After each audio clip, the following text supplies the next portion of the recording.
الله الرحمن الرحيم وصلى الله وسلم وبارك على سيدنا محمد وعلى آله وأصحابه وإخوانه وحزبه ومن سار على سيره إلى يوم الدين. اللهم اجعل جمعنا هذا جمعا مباركا مرحوما واجعل تفرقا من بعده سالما معصوما ولا تجعل فينا ولا منا ولا معنا شقيا ولا محروما. اللهم أخرجنا من ظلمات الوهم وأكرمنا بنور الفهم وحسن أخلاقنا بالحلم واجعلنا هداة مهديين غير ضالين ولا مضلين. La bataille de Badr s'est terminée en tant qu'événement historique. Nabi sallallahu alayhi wa sallam est rentré à Al-Madina avec les événements que nous avions vus la dernière fois, la mort de sa fille Ruqayya et le mariage de sa fille Fatima radiyallahu anhuma. Nabi sallallahu alayhi wa sallam est rentré à Al-Madina. Al-Madina est dans un état d'euphorie, de joie, de satisfaction, de fierté, de fermeté dans l'iman du côté des musulmans. Mais la victoire des musulmans lors de la bataille de Badr a eu un certain nombre de conséquences différentes en fonction des personnes à qui cette victoire n'a pas fait le même effet. Alors quand je dis différentes réactions en fonction du public, je parle ici de 2-3 publics différents. Il y a d'abord les Qurayshites à Mecca. Lorsqu'ils ont entendu parler de la victoire des musulmans sur leur propre armée, ils n'y ont tout simplement pas cru une seconde. C'est pas possible. Nous avons envoyé nos meilleurs hommes, nos meilleurs guerriers, nos meilleurs tacticiens de guerre. On était nombreux. Nos armes sont supérieures à celles des musulmans. Bien préparées, une vraie armée. Bon, c'est pas possible qu'on perde cette bataille, cette guerre. Donc lorsqu'ils ont entendu parler de la victoire des musulmans et donc de la défaite de l'armée de Quraysh, les Qurayshites restaient à Mecca, n'y croyaient tout simplement pas. Jusqu'à ce qu'ils aient des vraies infos concrètes, sûres et certaines. Souvenez-vous, les musulmans avaient récupéré 70 prisonniers pour lesquels ils avaient demandé une rançon. Donc finalement, les prisonniers sont repartis à Mecca. Donc là, c'est vrai, ce que nous avions du mal à croire s'avère être véridique. Donc nous avons perdu cette bataille-là. Alors imaginez un petit peu des gens complètement convaincus qu'ils allaient gagner. Des gens, ils s'attendaient à tout sauf à une défaite. Souvenons-nous, ils avaient même envoyé des femmes, des danseuses, des chanteuses, du vin. Ils avaient déjà prévu la fête. Ils étaient déjà dans la célébration de la victoire. Tellement pour eux c'était une formalité. Alors imaginez ces mêmes personnes, lorsque maintenant elles reçoivent l'information comme quoi c'est perdu, 70 morts, parmi lesquels les plus grands Qurayshites, les plus grands responsables, les responsables de la ville, les plus grands Qurayshites du point de vue de l'impact, du poids social et de l'importance au sein de la ville sont morts, et 70 prisonniers pour lesquels on a dû payer une rançon. C'est vraiment l'ar, comme on dit en arabe. C'est vraiment la honte sociale. C'est vraiment la risée de tous les Arabes. Maintenant, qu'est-ce que les gens vont penser de nous, Qurayshites?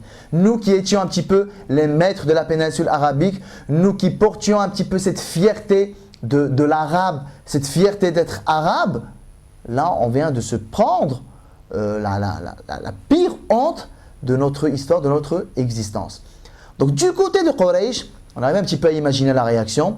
C'est une réaction de haine, de rage, de vengeance. Ça ne vit que pour ça. Ça ne respire plus que pour cette vengeance-là.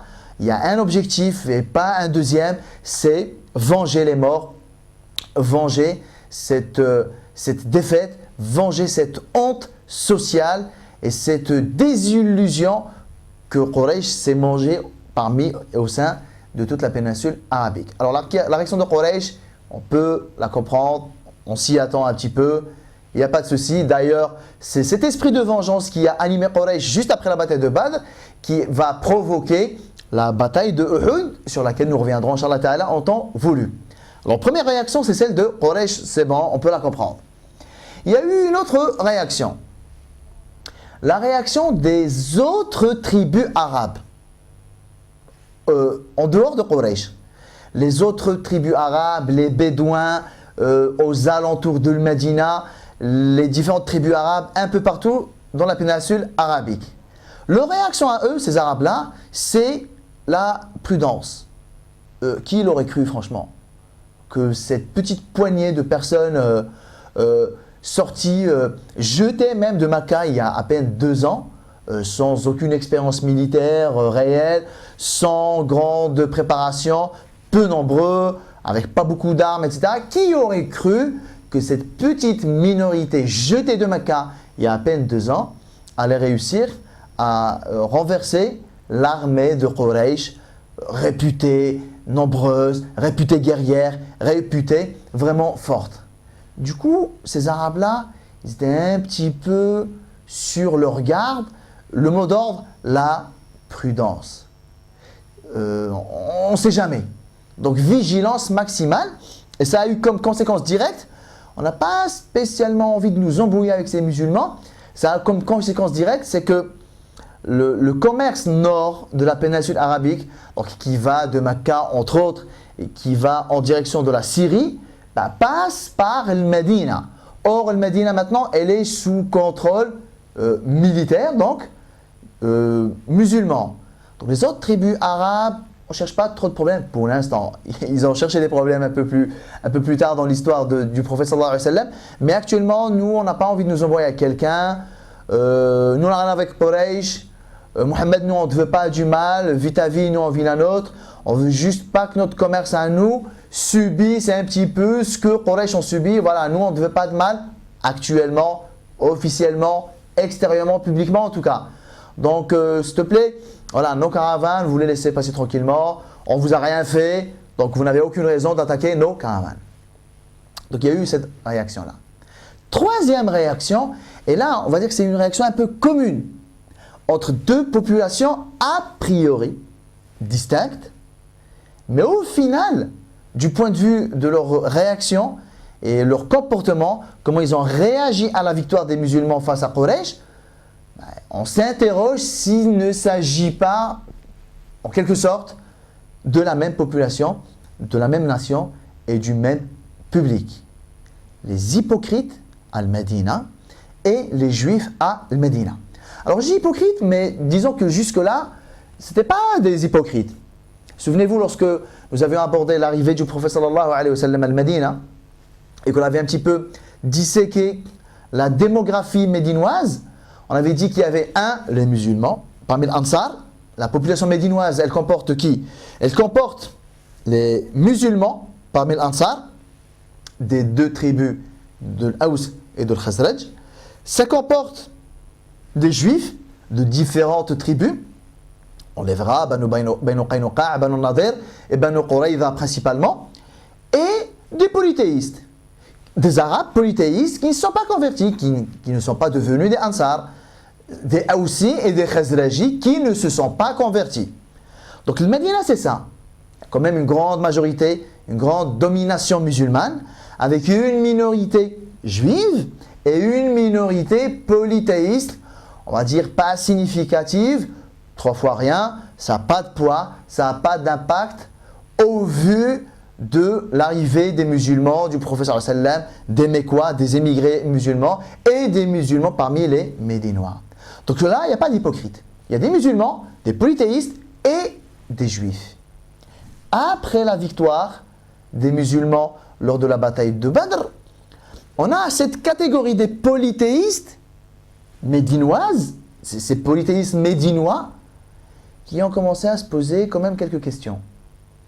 Bon, lorsque Mohammed est venu à Al-Médina, sallallahu alayhi wa sallam, on n'a pas vu l'intérêt de croire en lui, parce qu'on n'y croit pas. Parce qu'on n'a pas intérêt à croire en lui, parce que manquerait plus que nous qu'on suive on va dire un orphelin jeté de sa ville qui n'a aucun poids chez les Arabes, on n'a pas vu d'intérêt à le suivre. Mais là, après sa victoire contre les polythéistes de Mecca, on commence à se poser des questions. Alors les polythéistes de Médina, ils ont réagi de cette manière. À leur tête, un homme qui s'appelle Abdullah ibn Ubay ibn Saloul. Lorsqu'il a, déjà, un peu comme tout le monde, lorsqu'il a entendu que les musulmans avaient gagné, il n'y a tout simplement pas cru. N'importe quoi.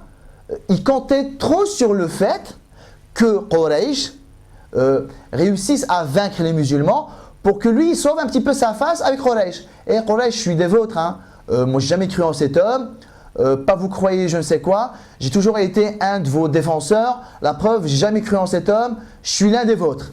Il comptait sur ça. Mais lorsqu'il a entendu que les musulmans avaient gagné, ça l'a un petit peu perturbé. Dans un premier temps, il n'y a pas cru, c'est pas possible, c'est pas vrai. Mais lorsqu'il a vu les musulmans revenir, avec les prisonniers de guerre de Quraysh, là il n'y avait plus de doute. Il n'y avait plus de doute quant à la victoire des musulmans et à la défaite des polythéistes. À ce moment-là, il s'est fait une réflexion. Il s'est dit, il s'agit là d'une affaire qui est partie pour durer longtemps. Alors, lui qui pensait, bon voilà, cet homme il est venu à Al-Madina, c'est une question de temps. C'est une question d'1 an, 2 ans, 3 ans. Le temps que Quraysh vienne lui régler son corps, c'est bon, on s'en débarrasse. Mais lorsqu'il a vu le Nabi sallallahu alayhi wa sallam revenir de la bataille de Badr en vainqueur, il a bien compris que se débarrasser du prophète sallallahu alayhi wa sallam n'allait pas être une affaire à court terme. Et il s'est fait cette réflexion-là avec les siens en disant ceci est une affaire qui est partie pour durer. Donc je ne peux plus me permettre de rester polythéiste ici à Al-Madina. Va falloir que je choisisse un petit peu mon camp. Ben, il a montré l'islam au prophète sallallahu alayhi wa sallam. Il a dit la ilaha illallah Muhammad Rasulullah sallallahu alayhi wa sallam. Il a montré l'islam, il a fait shahada, lui et ceux qui sont comme lui, et ceux qui réfléchissent comme lui, et ceux qui ont été convaincus par son discours. Donc à partir de la victoire du prophète sallallahu alayhi wa sallam et des musulmans lors de la bataille de Badr, on a commencé à avoir droit à une nouvelle population qui n'existait pas avant. La population des hypocrites. Alors les hypocrites, pour qu'ils puissent exister, pour qu'ils puissent voir le jour, il faut des conditions. Il faut qu'ils soient minoritaires dans un groupe majoritairement dominant et que la victoire, actuellement, elle est du côté du groupe dominant. Alors si vous voulez, les hypocrites, ce sont des gens qui ont peur. Ce sont des peureux. Ce sont des poules mouillées. Ce sont des gens qui ne peuvent pas affronter la réalité. Ce sont des gens qui ne peuvent pas affirmer leur position. Ce sont des ni oui ni non. Ce sont des gens qui sont dans une oscillation. On est toujours avec l'équipe victorieuse. Les musulmans sont en ce moment en train de gagner, ben on est des leurs. Ça s'est inversé. C'est aujourd'hui les polythéistes qui l'emportent. Ah non, non, non, nous on n'a jamais été des musulmans. Au contraire, on les a toujours combattus. Et vous, très chers frères polythéistes, on vous a toujours soutenus, on a toujours été de votre côté. Les hypocrites, c'est ça. Ce sont des gens animés principalement par leurs intérêts personnels, dominés par de la peur. Alors j'insiste sur ce facteur-là, dominés par la peur, parce que Quraysh aussi sont animés par leurs intérêts personnels. Et si on doit leur accorder une qualité à ces polythéistes-là, si on doit leur avouer une qualité, une caractéristique positive, c'est qu'ils ont le mérite d'être cohérents. On ne croit pas en toi parce que croire en toi, ça va nuire à nos intérêts, et ben on te le fait savoir. Alors on ne va pas jouer la comédie et te faire croire qu'on a cru en toi pour pouvoir sauvegarder nos intérêts. On n'est pas des hypocrites. Alors c'est vrai qu'au final, ça revient au même. En termes de conséquences, comme il dit Allah subhanahu wa ta'ala, les hypocrites et les polythéistes et les non-croyants sont des frères, sont pareils. Tous les deux vont faire partie de la base de l'enfer. Donc en termes de conséquences, ça revient au même. Mais du point de vue du vécu, ça ne donne pas la même chose. Mais lui, c'est un ennemi, il est public, il est déclaré, c'est bon, on l'a vu. De lui-même, il se présente à nous en tant qu'ennemi, il ne trompe personne. Il est là, il affiche, je vous déteste et je vous le montre et je ne m'en cache pas et je suis votre ennemi déclaré. Qu'est-ce qu'il y a? Ça, c'est les polythéistes de Mecca. Les hypocrites, c'est plus vicelard. Les hypocrites, c'est plus subtil. C'est plus implicite. C'est plus enfui. Ils sont là, mais vous ne savez pas qui est qui. Ils ont dit la ilaha illallah. Ils ont dit Muhammad Rasulullah sallallahu alayhi wa sallam. Ils sont là avec vous à la mosquée. Ils sont là dans les affaires de tous les jours. Donc c'est quand même assez délicat de se dire que parmi nous, ceux qui sont comme nous, extérieurement, il y en a qui sont en train de nous combattre. Parmi ceux qui sont avec nous dans le rang de la prière, il y en a qui sont avec nous, là, je le croise à la mosquée, il est là, il entend l'adhan, il vient à la mosquée, il dit la ilaha illallah, il est comme nous, mais mine de rien, il est en train de bosser pour les ennemis. Admettons que c'est quand même difficile et plus délicat. Donc lorsqu'on disait très souvent que Allah subhanahu wa ta'ala, dans la logique éducative qu'il veut transmettre au prophète sallallahu alayhi wa sallam et l'éducation qu'il veut donner aux compagnons et aux musulmans, à nous avec jusqu'au jour dernier, il y avait toujours cette notion de il n'y a pas de situation linéaire et stable. La victoire à Badr, qui est donc un événement positif, qui est un événement joyeux, qui est un événement réconfortant, qui est un événement extraordinaire, et c'est un événement qui a réaffirmé l'engagement des musulmans, qui a réconforté les musulmans, plein de trucs positifs. Ce même événement positif a eu comme conséquence immédiate la naissance parmi vos rangs, au sein de vos rangs, dans votre communauté, parmi vos rangs de prière, la naissance d'une population qui vous est ennemie.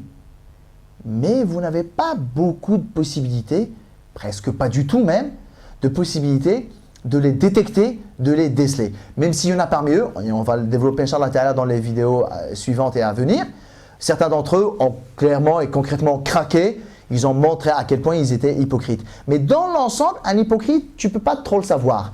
Tu arrives un petit peu à deviner par rapport à certains de ses comportements que ce n'est pas un musulman normal.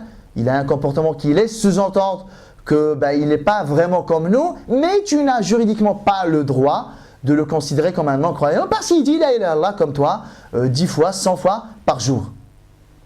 Donc c'est quand même une épreuve. On passe d'un état positif super génial à, écoute, le prix à payer de cette victoire, c'est que maintenant, parmi vous, il y a des ennemis non détectables, en tout cas pour tout le monde, et assez implicites et assez subtils. Et inutile de rappeler à quel point ça peut être dangereux, c'est en tout cas plus dangereux que les ennemis qui sont déclarés et publics. Donc il y a eu cette réaction des anciennement polythéistes al-Madina qui, parce que les musulmans ont gagné, se sont transformés en de faux musulmans. Alors je dis faux musulmans parce que clairement, ils ont montré l'islam extérieurement et publiquement. Mais intérieurement, c'est resté quand même des ennemis d'Allah et des ennemis du prophète sallallahu alayhi wa sallam. Alors ça, c'est la première population qui a réagi en quelque sorte, disant oui, non, on est avec vous, mais intérieurement, c'est pas trop ça. Il y a une autre population un peu similaire et sur laquelle j'ai dit qu'on allait s'interroger. Est-ce que cette population-là et les anciennement polythéistes qui sont maintenant devenus hypocrites, est-ce qu'il ne s'agit pas vraiment de la même chose? Les Juifs al-Madina. Alors les Juifs al-Madina, souvenons-nous, lorsque le Nabi sallallahu alayhi wa sallam il est arrivé al-Madina, il avait signé un accord avec eux, comme quoi al-Madina était notre cité à tous, et que l'intérêt de al-Madina nous incombait à tous, et que repousser tous les dangers qui menacent al-Madina était notre responsabilité à tous les Médinois, qu'on soit polythéiste, qu'on soit musulman ou qu'on soit juif, l'intérêt de al-Madina, de la cité, primait sur nos différences et primait sur nos divergences et primait même sur notre foi et notre croyance. Et entre les musulmans et les juifs, il est censé y avoir, il est supposé y avoir plus de proximité qu'avec les polythéistes. C'est un peu normal.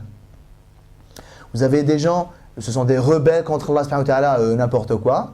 Et vous avez des gens qui croient en Allah subhanahu wa ta'ala, qui croient en la prophétie, qui croient en Sidna Moussa alayhi salam, qui croient au jour dernier, qui croient au paradis, qui croient en l'enfer, qui ont une législation, qui adorent Allah subhanahu wa ta'ala. C'est juste que ils n'ont pas cru au prophète sallallahu alayhi wa sallam. Il y a une différence quand même entre ces gens et des gens qui, bon, là, n'importe quoi, Allah n'est pas un, etc. Donc forcément, en tant que musulmans, normalement, nous sommes supposés être proches des juifs et des chrétiens, beaucoup plus qu'on ne pourrait l'être envers d'autres personnes et encore moins des polythéistes. Donc à la base, les liens qui liaient les musulmans aux juifs se devaient d'être des liens de proximité, des liens d'intimité même. Et s'il devait y avoir une coalition plus forte qu'une autre, ben la coalition musulman-juif devait être plus forte que la coalition musulman-polythéiste. Là, c'est sur le papier. Dans les faits, lorsque les juifs ils ont entendu parler de la victoire des musulmans contre Quraysh, normalement, sur le papier, on devait s'attendre à quoi? Sur le papier, on devait s'attendre à ce que les juifs aient le moral. On devait s'attendre à ce que les juifs félicitent les musulmans. On devait s'attendre à ce que les juifs soient contents que l'iman l'ait emporté sur le kufr. Sur le papier, on était supposé nous attendre à ce que les juifs partagent la joie des musulmans, parce que ce n'est pas la victoire de ces Arabes-là contre ces Arabes-là, c'est la victoire de l'iman sur le kufr. C'est la victoire de la foi contre le polythéisme. Donc en tant que croyant, voilà, d'accord, vous n'êtes pas musulman, mais en tant que croyant, en tant que suiveur de Sidna Moussa alayhi salam, ben on s'attendait minimum de votre part à ce que vous partagiez la joie des suiveurs du prophète sallallahu alayhi wa sallam, vu que vous avez 1001 points communs avec eux. Sur le papier, c'est à ça à quoi on s'attendait. Dans les faits, on a eu une réaction similaire à celle des hypocrites. Alors les juifs, qu'est-ce qu'ils ont dit? Les juifs, ils ont dit au prophète sallallahu alayhi wa sallam, parce qu'il les a réunis, pour leur dire, ô juifs, croyez en moi, suivez-moi, vous savez très bien que je suis un envoyé d'Allah, que je suis un prophète envoyé, vous le savez très bien, vous avez ma description dans votre livre, ma venue vous a été annoncée dans votre livre, il n'y a aucun secret pour vous, vous savez pertinemment que je suis véridique, vous savez très bien que vous n'avez pas d'autre choix, selon Taurat même, que vous n'avez pas d'autre choix que de me suivre, parce que c'est ce que la Torah vous a enseigné. Et faites attention à ce que ne vous frappe pas la colère d'Allah subhanahu wa ta'ala comme elle a frappé Quraysh. Donc il dit ça aux Juifs. Qu'est-ce qu'ils lui ont répondu? Ne sois pas leurré et ne sois pas dupé et ne sois pas dans l'illusion dans laquelle on a l'impression que tu es. Ce n'est pas parce que tu as rencontré un peuple. Ils lui ont dit, tu crois vraiment que nous sommes comme ton peuple? Ne sois pas dans l'illusion de croire que parce que tu as rencontré des gens inexpérimentés dans la guerre, la ilma lahum bil qital, ils n'ont aucune science dans les arts et dans les sciences, on va dire dans les techniques guerrières et martiales. Ne sois pas trompé et dupé parce que tu as vaincu un peuple qui n'est pas capable de se battre correctement et que tu as eu une opportunité et que tu les as vaincus. Ne crois pas que tu pourrais vaincre n'importe qui. Par Allah, si c'était nous qui nous étions réunis pour te combattre, tu aurais pu constater que les vrais hommes, c'est nous. Donc là, j'ai envie de dire naïvement, je ne comprends pas moi cette réaction-là. Je croyais que vous étiez des croyants.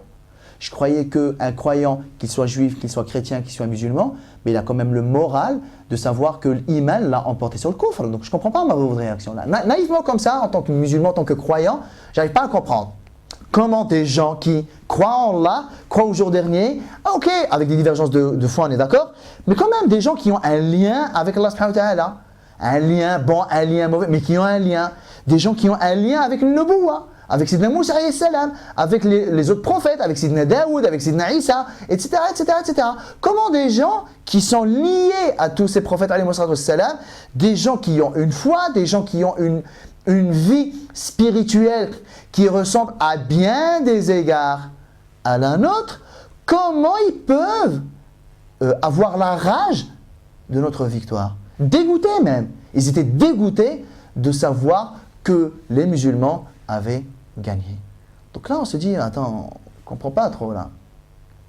On pensait que vous étiez de notre côté, mais là, on tombe un peu des nues. Alors, premièrement, il y a eu ça comme réaction. Deuxièmement, mais on sait dans les faits, on le verra Inch'Allah Ta'ala dans les épisodes à venir, on sait que dans les faits, c'est juste du blabla ça.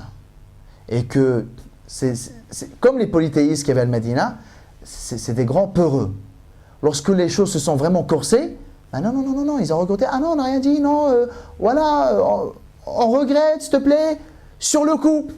Ah voilà, il y a eu cette fierté. Ne crois pas que si tu nous avais combattu, nous, t'aurais vu. Mais dans les faits, et ça on le verra Inch'Allah Ta'ala à l'épisode suivant, lorsque le Nabi sallallahu alayhi wa sallam, il a encerclé les Juifs de Banu Qaynuqa parce qu'il s'est passé un événement qui a rompu le pacte de coalition qu'il y avait entre les musulmans et les Juifs, notamment ceux de Banu Qaynuqa, là pour le coup, ah non, désolé, etc. Voilà, c'est pas trop ce qu'on voulait. Mais dans les faits, c'est comme les polythéistes. À savoir, on a bien vu que les musulmans l'avaient emporté et le Nabi sallallahu alayhi wa sallam a même mis en place une certaine stratégie pour fermer la porte à toutes les initiatives et à toutes les tentatives, qu'elles émanent des hypocrites ou qu'elles émanent de ces juifs-là, toutes les tentatives qui ont pour but de déstabiliser, on va dire, la victoire psychologique des musulmans lors de la bataille de Badr. Parce que là, il y a un climat. Il y a un climat de confiance, il y a un climat de fierté, il y a un climat de fermeté, il y a un climat de motivation qui s'est installé et qui remplit maintenant les esprits et les cœurs des musulmans. Les polythéistes, maintenant on va les appeler les hypocrites, et les juifs de Médina, ils ont fait plusieurs choses pour mettre le doute, pour faire hésiter les gens et pour faire croire que la victoire des musulmans lors de la bataille de Badr est un accident de l'histoire. Et que ce n'est pas cette victoire-là qui maintenant va donner un petit peu la couleur et la tendance générale au sein de la péninsule arabique. C'est bon, c'est un accident, c'est exceptionnel, ça s'est passé une fois, c'est un coup de chance, ça ne va pas se répéter plusieurs fois. Donc ils ont fait plusieurs choses, ils ont mis plusieurs stratégies en place pour embrouiller les esprits et des musulmans et des autres arabes. Alors ça on va le développer Inch'Allah Ta'ala dans la vidéo suivante Inch'Allah Ta'ala pour dire qu'est-ce que les juifs ont fait, particulièrement un homme qui s'appelle Ka'b ibn al-Ashraf. Alors lui c'était le pire, il a fait des choses affreuses qui confirment que au bout du compte, les juifs qui avaient Al-Madina n'étaient pas des juifs ordinaires, n'étaient pas des juifs, on va dire, orthodoxes, pratiquants. Voilà, nous, ok, on n'est pas musulmans, mais bon, on a notre foi, on a notre religion, on suit nos enseignements que nous avons hérités de nos ancêtres et ça s'arrête là et vous vivez votre vie. Si ça avait été que ça, nul doute que le Nabi sallallahu alayhi wa sallam ne leur aurait jamais cherché de problème et nul doute que les musulmans ne les auraient jamais embrouillés dans leur foi. Mais il s'avère que cette catégorie de juifs qui étaient Al-Madina était une catégorie un petit peu particulière.